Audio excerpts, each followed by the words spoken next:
देखो, जो पहला जो पीवाईक्यू पूछ रखा था 2000, मतलब 2024 में जो पीवाईक्यू पूछ रखा था, thickness of the troposphere at the equator is much greater as compared to pole.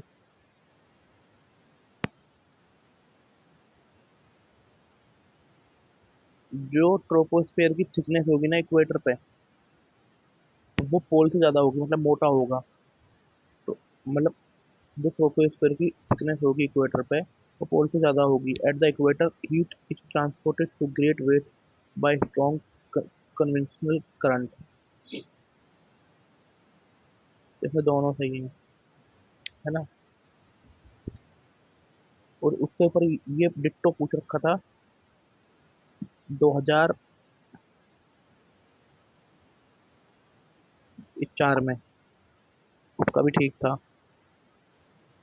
areas lying within the 5 or 8 degree latitude, either equator, either side of equator, receive rainfall through the high temperature and the high humidity cause convectional convectional rain to fall mostly afternoon near the equator। ठीक है, ये भी ठीक है ना। अब इसका वो सुन लीजिए आप, स्टेप वन सुन लीजिए। स्टेप वन जो दे रखा था, tropospheric thickness at the equator and thinner in pole. ठीक है, इक्वेटर पे होगा ट्रोपोस्फेयर, होगा 16 से लेकर 18 किलोमीटर, और पोल पे होगा 8 6 से लेकर 8 kilometre. This is because higher temperature at the equator cause higher temperature at the equator cause air to expand and rise increasing the troposphere thickness. ठीक है, हवा, इक्वेटर पे गर्मी होगी, हवा हल्की होगी, फैलेगी, ऊपर चली जाएगी। ठीक है। An equator receives intense solar radiation, heating the surface and generating strong convection current, Hadley current circulation. These current transport heat and moisture to greater height and contributing cloud formation. अब कोई पूछेगा स्ट्रॉन्ग, ये Hadlee cell circulation क्या करता है? ये transport करता है हीट एंड मॉइस्चर को ग्रेटर हाइट पे, एंड कंट्रीब्यूट करता है क्लाउड फॉर्मेशन में और थंडर स्टॉर्म में। ठीक है।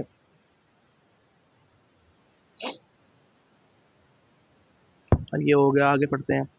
Structure and composition of the atmosphere.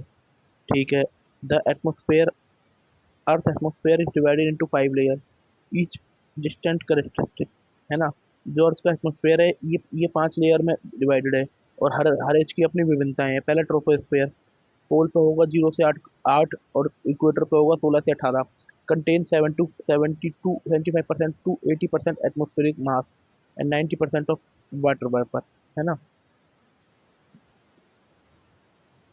यहाँ पर जो टेम्परेचर होगा वो डिक्रीज होगा, जैसे जैसे आप ऊपर जाओगे वैसे वैसे टेम्परेचर डिक्रीज होगा।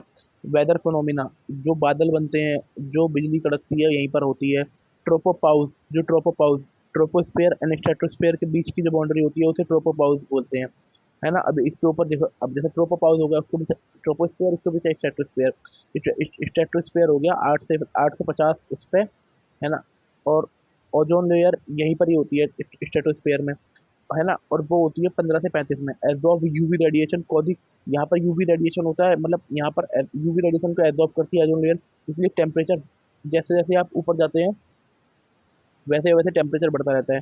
स्टेबल कंडीशन रहती है, आइडल, मतलब ज़्यादा यहाँ पर स्टेबल वेदर स्टेबल रहता है। और ये प्लेन उड़ाने के लिए मस्त जगह होती है। Mesosphere,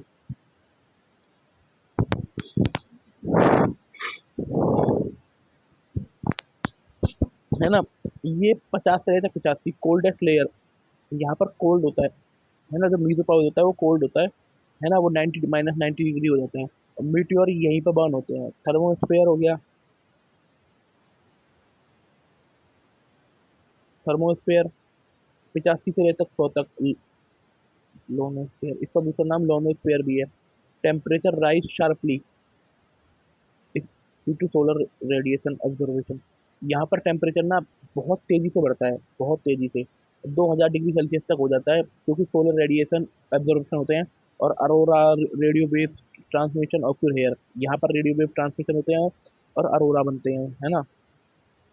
expo exosphere 600 kilometre into space, extremely thin air mainly hydrogen and helium, ये हो गया। Composition of atmosphere, permanent gas है ये पता है हमें, तीन है। Variable gases, CO2, water vapour, O3, CH4, है ना, N2O, एरोसोल, डस्ट होता है, सूट होता है, वोल्केनिक गैस होता है। Influence climate and cloud formation by troposphere is thicker at the equator, higher solar heating, higher solar heating, strong convection, है ना, कन्वेक्शन, ग्रेटर हाइट, ठीक है। Polar receive less heat, weaker convection. एक तो strong convection होता है ना, strong convection से क्या फायदा होता है, इसे हेडली सेल बोलते हैं, है ना। यहाँ पर क्या होता है, जो ये ना हीट और मॉइस्चर को ऊपर ले जाते हैं, हवा के साथ वो नमी भी जाती है, क्लाउड फॉर्मेशन होता है, बारिश होती है ना। तो यहाँ और वहाँ पर क्या होता है, लेस लेस वो होता है, Coriolis force effect influence vertical atmospheric circulation. जो कोरोलिस इफेक्ट होता है ना, इन्फ्लुएंस वर्टिकल एटमॉस्फेरिक सर्कुलेशन होता है, ये होता है। Left rate left rate and atmospheric stability, left rate होता है।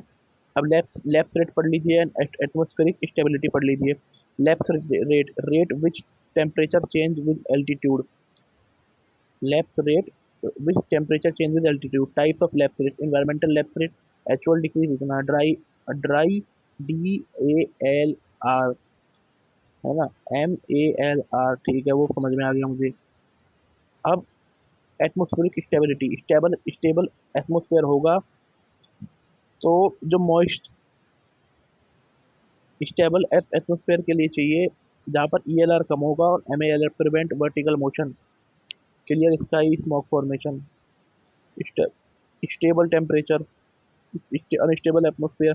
ELR ज़्यादा होगा, DALR कम होगा, increase vertical motion, thunderstorm, cloud formation, conditional inability, है ना। MALR इक्वल टू EALR, ये होगा MALR, ELR, DLR, है ना। Lead to convection if air is saturated, ठीक है, ये भी हो जाएगा। Temperature inversion and its effect on weather, temperature inversion occur with when air temperature increase with altitude, trapping cooler air below. Type of radiation inversion, clear in night, ground low state, cool air near surface.